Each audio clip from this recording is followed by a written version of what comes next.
एवढा सुंदर नाट्यगृह आमच्या विभागाने बनवलंय, तिथे तुम्ही आलात, तिथे तुम्ही जास्त वेळ बसलं पाहिजे म्हणून मला बोलावंच नाही. सर्वात प्रथम तर मी आज संविधान दिवस आहे, त्यामुळे संविधानाला नतमस्तक होतो. परमपूज्य भारतरत्न डॉक्टर बाबासाहेब आंबेडकर यांना अभिवादन करतो आणि विठ्ठल उमप बाबा यांच्या चरणी नतमस्तक होतो. नंदेश, तुझं किती कौतुक आणि अभिनंदन करावं की दरवर्षी न चुकता लोककला, साहित्य, नृत्य, अभिनय या सगळ्यामध्ये उत्कृष्ट काम करणाऱ्या अशा सगळ्या हिऱ्यांना तू निवडतोस की त्या हिऱ्यांची ताकद तर महाराष्ट्राला माहिती आहे, पण त्याला पुन्हा पुन्हा जगासमोर आणण्याचं पवित्र कार्य हे नंदेश तू करतोस. मी तुझं खूप खूप अभिनंदन करतो. शाहीर विठ्ठलराव उमपजी, खर तर भालचंद्रजी तुम्ही सांगितलं की तुमचा त्यांचा परिचय अगदी जुना, पण माझा त्यांचा संपर्क हा 80च्या दशकात.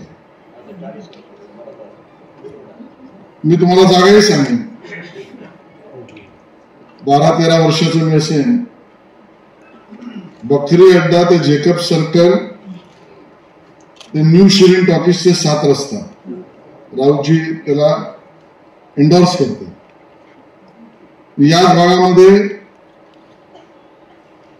एका कार्यक्रमामध्ये वडिलांबरोबर जाऊन लांबना ऐकताना मी या पहाडी आवाजाला ऐकला.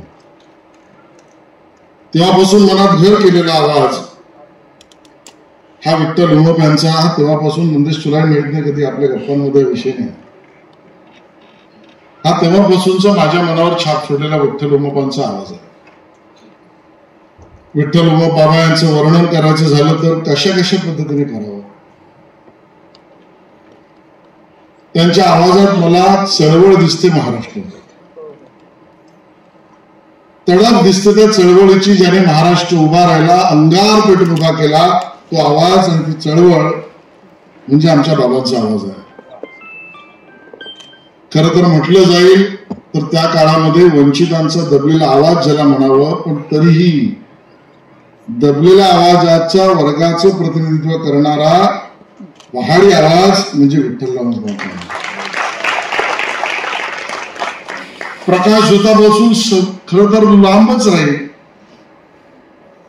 अशा समाजातून आपला पूर्ण संघर्ष उभा केला. त्या प्रकाश झोतापासून राम राहावी वाटणाऱ्या वर्गातून सुद्धा लोकसंगीताचा प्रभाव जगभर करणारा आवाज म्हणजे आमच्या विठ्ठलरावांचा. भपकेबाज जगामध्ये भावनांना आव्हानित करणार मृदुता त्यांच्या आवाज आहे. आणि एका अर्थाने जगाच्या बेबंदशाही प्रामाणिकपणाचा सुगंध हा विठ्ठलराव उमपांच्या आयुष्यात नांदला पाहिजे. आणि मग विठ्ठलराव उमप यांनी संगीत दिलेलं, शाहिरी केलेली, उभी केलेली गाणी आजही अजरामर. माझी मैना नंदेशला नेहमी सांगतो का आपण विठ्ठलरावांनीच घ्यावं, विठ्ठलरावांनीच घ्यावं. आता आमचे गोंधळ वेगळे, त्यांचे गोंधळ वेगळे, आमच्या लावण्या वेगळ्या, त्यांच्या लावण्या वेगळ्या, आमचा भोंगडा वेगळा, त्यांचा वेगळा, पण त्यातही स्वतःचं अस्तित्व टिकवून महाराष्ट्रातला ग्रामीण आवाज, मराठी माणसाच्या महाराष्ट्रातला ग्रामीण आवाज सुद्धा अमेरिकेत आणि कॅनडात पोहोचवणारा पहिला लोकशाहीर अण्णाभाऊ साठे नंतरचा जर कोणी असेल तर आमचे विठ्ठल. आणि त्यांच्या नावाचा पुरस्कार महाराष्ट्रासाठी अभिमानाचा पुरस्कार. आणि नंदेश केव्हाही SMS वर सांगतो, मी सांगतो या कार्यक्रमाला मी कुठेही असेल येणार, तर हा कार्यक्रम म्हणजे महाराष्ट्राच्या ग्रामीण आवाजाचा दूध म्हणून जगाला गवसणी घालणाऱ्या माणसाच्या नावाचा पुरस्कार. आणि मग या पुरस्काराचं महत्व वेगळं. आणि त्यात शब्द दिलाय कोणाला? फार लांब जायची गरज नाही. इथून बाहेर गेलात ना तर आमच्या इथे बाहेर या रवींद्र नाट्य मंदिराच्या प्रांगणामध्येच एक मोठी घंटा आहे,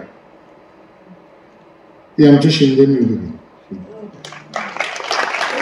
अतिशय उत्तम पद्धतीने त्यांचं कर्तृत्व. दगड बोलायला लागतात. तू म्हणालीस ती खरी समजत आहे की दगड बोलतात. ती दगडांचं शिल्प उभं करण्यामधली ताकद यांच्या प्रदीप शिंदेने उभी केली.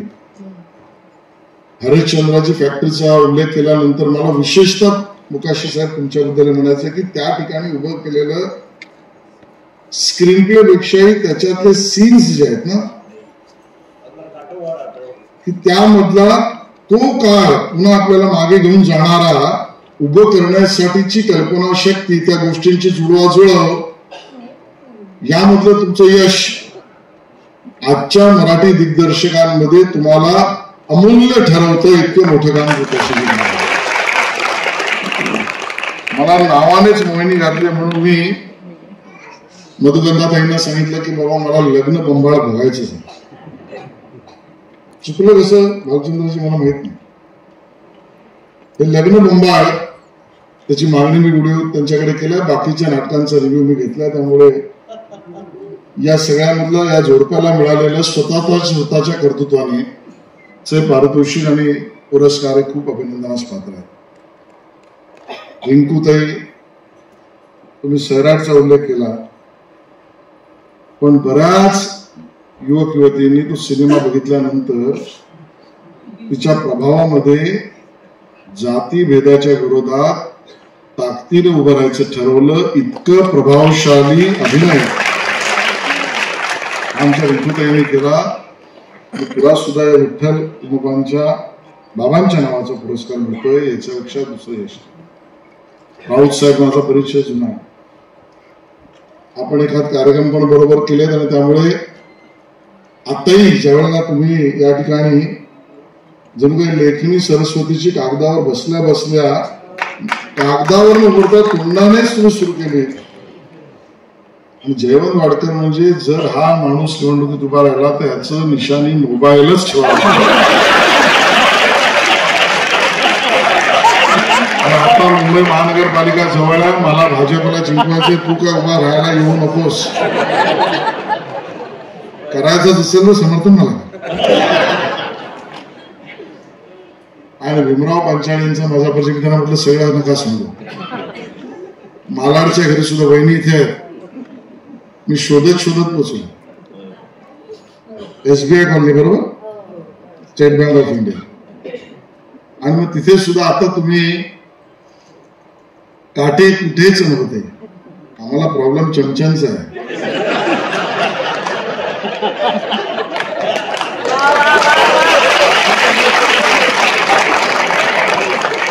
आणि या माणसाने हा महाराष्ट्र रत्न माणूस आहे.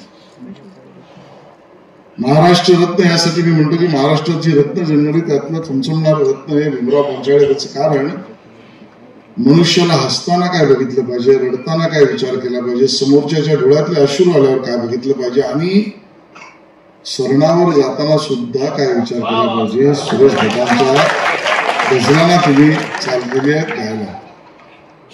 जगण्याने छळले होते, मृत्यूने केली सुटका, जगण्याने छळले होते. सुरेश भटांच्या गझलला त्याच ताकदीने पेश करणार.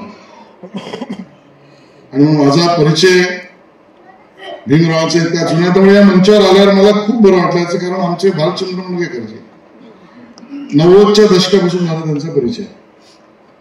मुंबई विद्यापीठ त्या आधीपासून कधी कधी संघर्ष पण केला. पण मुंडगेकर साहेब, विठ्ठलराव मोपांचं आयुष्य बघितल्यावर आपल्याला संघर्षाची यशस्वी कहाणी दिसते. यशस्वी कहाणी. आणि या सगळ्या परिस्थितीत, प्रतिकूल परिस्थितीत सुद्धा यश मिळवण्यासाठी शॉर्टकट नाही, प्रामाणिकतेने लोकसंगीताची, लोककलेची सेवा करताना सुद्धा जगाला भोरळ पाडू शकतो. याचं यशस्वी उदाहरण विठ्ठलराव मोपे. मंदेश, मी जास्त वेळ बोलणार नाही कारण आजकाल मला माहिती आहे की जो नेता जास्त बोलतो त्या नेत्याच्या पक्षाला मतं कमी पडण्याची संधी. आणि महानगरपालिका निवडणुका इतक्या जवळ आल्या तुम्हाला एकही मतदार आमचे अध्यक्ष मलाच सांगतील तू काहीतरी करतो. नंदेश तुला एक विनंती करणारच आहे. माझं भाषण संपल्यावर मी 2-5 मिनिटं बसणार आहे आणि महिला ऐकूनच जाणार. तुम्ही तयारच आहे. जोरदार करा.